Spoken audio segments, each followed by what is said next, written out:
প্রতিদিন ১০০বার করে ইয়া হাফিজু পাঠ করলে কখনো তার উপর কোনো মহা মুসিবত এবং বিপদ আসবে না।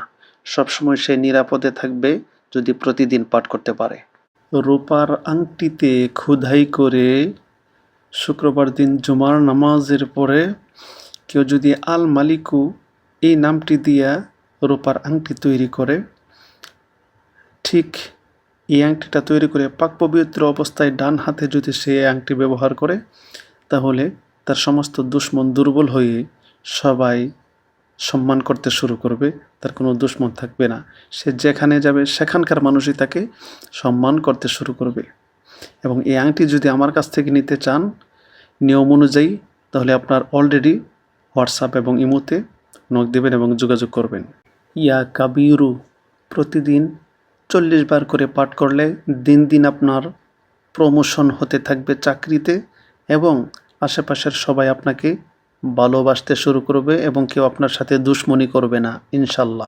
ফজর এবং মাগরিবের নামাজের পরে 100 বার করে ইয়া আলিয়্য পাঠ করলে এলাকায় আপনার জনপ্রিয়তা বেড়ে যাবে, সবাই আপনাকে সম্মান করতে শুরু করবে।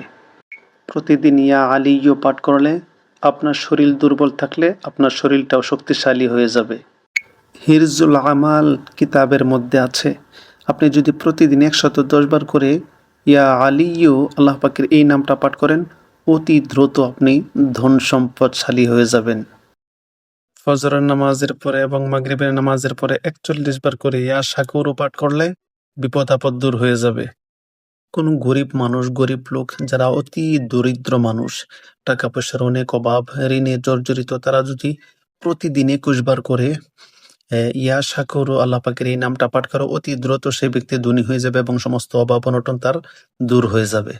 যাদের চোখের জ্যোতি কমে যাচ্ছে, চোখের পাওয়ার কমে যাচ্ছে, চোখের মধ্যে সমস্যা, ঝাপসা দেখা যায়, এমন রোগী যারা রয়েছেন প্রতিদিন 41 বার করে ইয়া শাকুরু পাঠ করে আপনার চোখের মধ্যে পানি ছিটা দিবেন, অতি দ্রুত আপনার চোখের সমস্ত রোগ ভালো হয়ে যাবে এবং চোখের পাওয়ার, চোখের জ্যোতি বৃদ্ধি পাবে।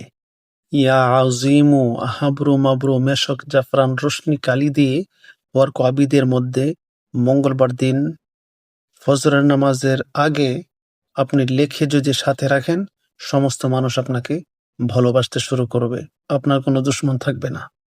আপনি যদি ফজরের নামাজের পরে এবং মাগরিবের নামাজের পরে মানুষের সাথে কথা বলার আগে ইয়া আজিমু 41 বার করে পাঠ করেন, তাহলে দুশমন, ভয়ঙ্কর দুশমন আপনাকে কিছু করতে পারবে না, দুশমন নিজেই দুর্বল হয়ে যাবে আপনার প্রতি। প্রচুর পরিমাণে, বেশি পরিমাণে যদি ইয়া হালিমু পাঠ করতে থাকেন, তাহলে আপনার স্মরণ শক্তি বেড়ে যাবে। বিচারকের সামনে রাজা, বাদশা, মেম্বার, চেয়ারম্যান সহ যে কোনো বিচারকের সামনে গিয়ে যদি আপনি পাঠ করেন ইয়া হালিমু, মনে মনে যদি এটা পাঠ করতে থাকেন, তাহলে আপনার পক্ষে যে কোনো রায় চলে আসবে, যদি আপনি সৎ থাকেন, নির্দোষ থাকেন। আপনার যে কোনো বিষয় স্বপ্নের মাধ্যমে যদি জানতে চান, তাহলে ইয়া খাবিরু সাদা কাগজের মধ্যে হাবরু মাবরু দিয়ে লেখে আপনি বালিশের নিচে রেখে আপনি ঘুমিয়ে থাকবেন। আপনি যেই খবরটা জানার ইচ্ছা করবেন, অদৃশ্য খবর, গায়েবী খবর, যে খবর আপনি জানেন না, আপনি যে চিন্তা করে ঘুমাইবেন, ওই বিষয়টাই স্বপ্নের মাধ্যমে আল্লাহ ক্লিয়ার আপনাকে জানায় দেবেন।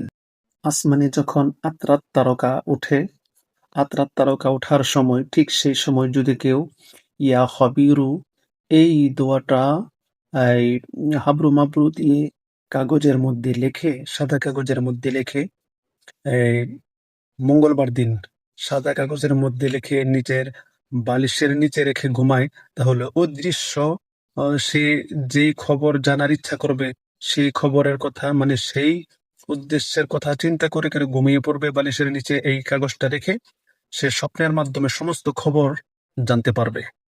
ইয়া লতিফু স্বর্ণের পাতে খোদাই করে যদি শুক্রবার দিন লেখে সাথে রাখা হয়, তার উপর মহা কোনো মুসিবত বিপদ আপদ আসবে না, তার কেউ ক্ষতি করতে পারবে না। প্রতিদিন 100 বার করে ইয়া লতিফু যদি পাঠ করেন, অতি দ্রুত আপনি গরিব থেকে ধনী হয়ে যাবেন। যে কোনো মহা মুসিবত, মহা বিপদের মধ্যে পড়লেই ইয়া লতিফু এই নামের জিকির করবেন, আপনার বিপদ ওধাও। কেউ যদি 5 ওয়াক্ত নামাজের পরে ইয়া আদিলু 10 বার অথবা 100 বার করে পাঠ করে তাহলে অতি দ্রুত গায়েব থেকে তার রুজি রোজগারের ব্যবস্থা হয়ে যাবে। যাদের স্মরণ শক্তি একেবারে দুর্বল, যে সমস্ত মানুষের স্মরণ শক্তি বৃদ্ধির জন্য কেউ যদি ইয়া হাকিমু এটা শুক্রবার দিন রূপার আংটিতে খোদাই করে লেখে হাতে ধারণ করে, আঙ্গুলের মধ্যে ধারণ করে পাক পবিত্র অবস্থায়, তার স্মরণ শক্তি অতি দ্রুত বেড়ে যাবে।